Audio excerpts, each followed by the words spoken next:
Hello children, welcome to the English class. In the previous class, we had seen that Hannah and Sadao, they informed the servants in the house, and the other servants like the cook and the gardener, they are very much annoyed with the presence of the white man in the house. Gardener, in fact, he openly says that his master is doing something wrong. He should not help the enemy whom the gun and the sea had tried to kill. And then on the other hand, Yumi. I hope you remember Yumi. Yumi is the caretaker of the children or the babysitter, or you can even call a nanny. Okay, nanny to Sadao's children. So Yumi is also reluctant when Hannah goes and informs Yumi that there is a white man and she needs to wash the white man. Yumi is reluctant to wash the white man. Yumi very stubbornly, she says, she stands and refuses to clean up the white man. I think you remember we stopped with this. Today we are going to do page 31. Paragraph 4. Okay, let's start. When Hannah cried at her severely, "You will do what your master commands you." So this is what Hannah says. When Yumi says, "I'm not going to clean this man," Hannah tries to convince her by making a severe tone, changing her tone into a severe one. And she says that you must do whatever your master, who is the master? Sadao, whatever your master commands you to do. There was so fierce a look of resistance upon Yumi's round, dull face that Hannah felt unreasonably afraid. So there was a reluctance, a fierce reluctance, that is, as if she is going to do something that would harm Hannah and Sadao. That fierce look was there on Yumi's face. Okay, and seeing this expression of Yumi, Hannah becomes tensed up. She becomes scared. After all, if the servants should report something that was not as it happened, so suppose the reason why she was afraid was suppose these servants, they go out and inform the police that they were Hannah and Sadao were trying to help the enemies, or they have become traitors, which is not the reality. Okay, so suppose such things go into the account of the police or the military, things would become adverse for them. Okay, so that is the ultimate reason why Hannah was so scared. Very well, she said with dignity. Who is she here? Hannah. She says, very well, okay, you understand. We only want to bring him to his senses so that we can turn him over as a prisoner. So Hannah tries to convince Yumi that, you see, he is unconscious. So ultimate thing we want to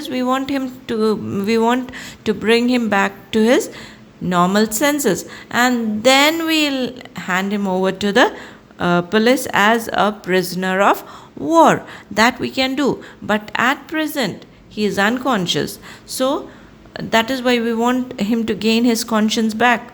Okay, but Yumi, she is illiterate.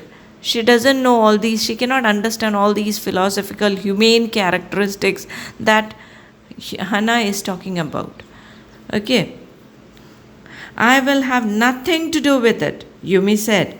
I am a poor person and it is not my business.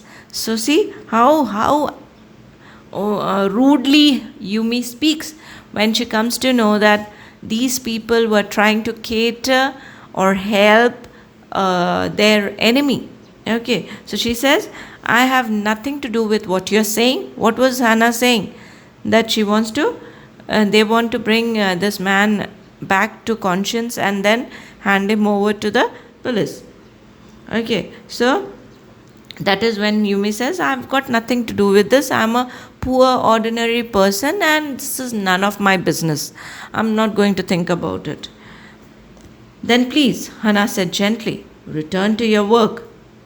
So Hannah also realizes that there is no use pressurizing this lady. So she says, okay, then please go and do your work. What is her work? Looking after the children. At once Yumi left the room, but this left Hannah with the white man alone. She might have been too afraid to stay had not her anger at Yumi's stubbornness now sustained her. So when Yumi left the room, Hannah was left all alone with the white man. Remember, in the beginning, she was very reluctant to be alone with this white man. But this time, she keeps herself intact and she stays back in the room, because she, being that the owner or the mistress of the house, and a servant says no to whatever Hannah says. Okay, this is what she cannot accept. Hannah cannot accept it. Okay, so she says, like even in your house, you see, when your brother or sister tries to say, you cannot do this work without me, you try to prove yourself that without you also my work will move on. That is what you try to show. That is not that you don't realize that the help of your brother or sister is very important. You know that person is very important for you. But then, being superior in age and trying to show your superiority, that without that person also your work will move on.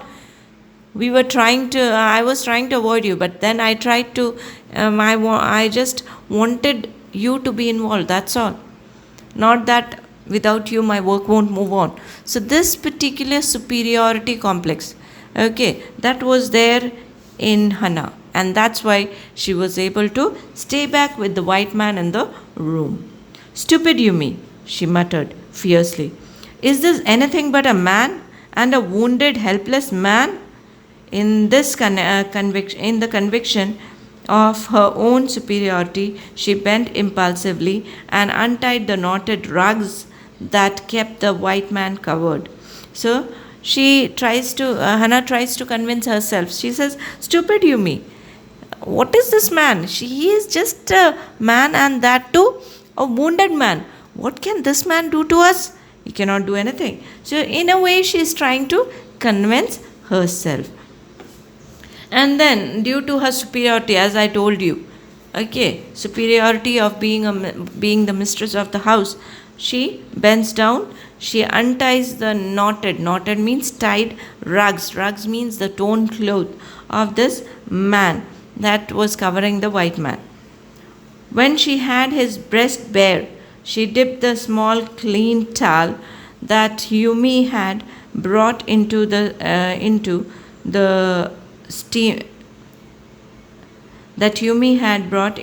steaming hot water and washed his face carefully. So what did she do? She took the small clean towel, and after opening up, after undressing him, she just takes the small towel, she dips it in the hot water that Yumi had brought in the room, and starts cleaning the man very carefully. The man's skin, though rough with exposure to what? Exposure to saline water, okay, was of a fine texture and might have been very blonde when he was a child.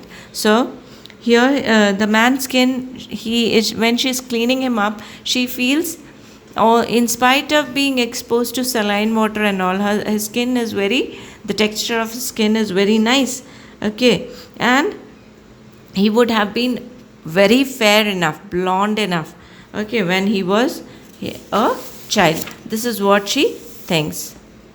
When she was thinking these thoughts, though not really liking the man better now that he was no longer a child, she kept on washing him until his upper body was quite clean. So while she was thinking about his color, texture and everything, she realizes that he is no more a child, he is a man. and by this time she has almost completed the cleaning of washing of the upper part of the body. Now she has to turn this man, and she doesn't want to touch him with her hand. But she dared not turn him over. Where is Sadao? Now her anger was ebbing. Ebbing means had reached its maximum. Okay, because Sadao, she feels that Sadao had left her all alone in the room with this white man. So her anger reached the maximum.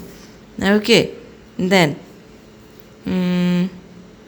was ebbing, and she was anxious again, and she rose, wiping her hand on the wrong towel.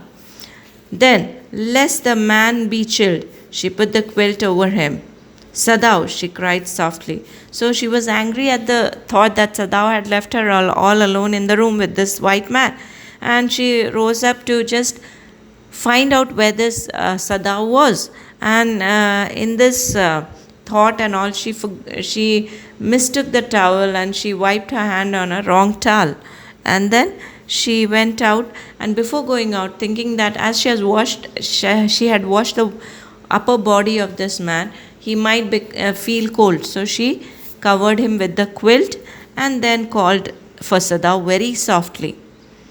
He had been about to come in when she called.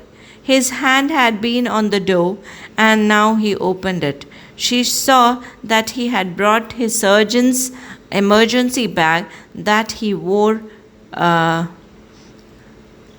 that he wore his surgeon's coat. So now Hannah, she was about to call him. She went out. She just looked at him. That is when the door opened and Sadao came in. And Hannah was shocked to see that Sadao was carrying his surgeon's emergency bag. That is the bag that doctors carry when they go for emergency visits to someone's house. Okay, with operation tools and injections, medicines, everything. And he also wore the surgeon's coat. The doctors, they wear a different coat when they go into the operation theatre. Okay, so that coat was also worn by Sadao. Okay, children, we'll see what happens next. Does Sadao operate on him, or is Hannah able to stop him from operating on this white man? Let's see in the next class. Thank you. Have a good day.